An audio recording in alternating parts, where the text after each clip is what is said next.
الحمدللہ وحدہ لا شریک لہ والصلاۃ والسلام علی من لا نبی بعدہ۔ قربانی کے جانور کو جس طرح مرد ذبح کر سکتا ہے عورت بھی کر سکتی ہے۔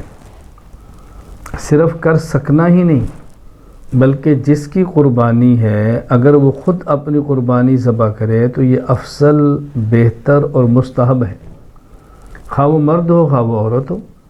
تو جس عورت نے قربانی کرنی ہے وہ قربانی کے اپنے جانور کو خود ذبح کرے تو یہ بہتر ہے، افضل ہے۔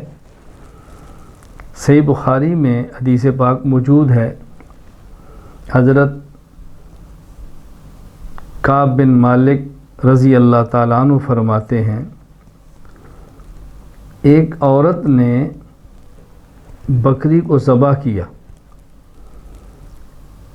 تو حضور اکرم صلی اللہ علیہ وسلم سے اس کے بارے میں پوچھا گیا، ان امرأۃ ذبحت شاۃ بحجر فسئل النبی صلی اللہ علیہ وسلم عن ذلک فامر باکلها، تو آپ نے حکم دیا کہ اس کو کھا لیا جائے، آپ نے اجازت دی کہ اس کو کھا لو۔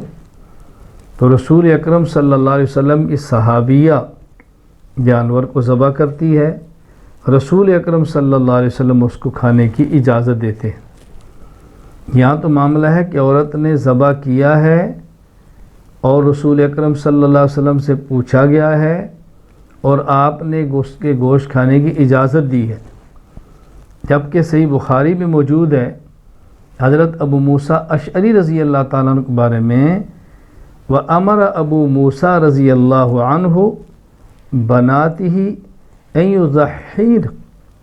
یضحین بایدیہن، حضرت ابو موسیٰ اشعری رضی اللہ تعالیٰ عنہ اپنی بیٹیوں کو حکم فرمایا کرتے کہ وہ اپنے ہاتھ سے ذبح کریں۔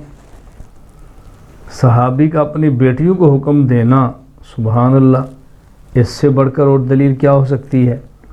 اس لیے عورت بھی اپنی قربانی کے جانور ذبح کرے تو بہتر ہے، اس کا رواج ڈالنا چاہیے، اس کو معمول میں لانا چاہیے۔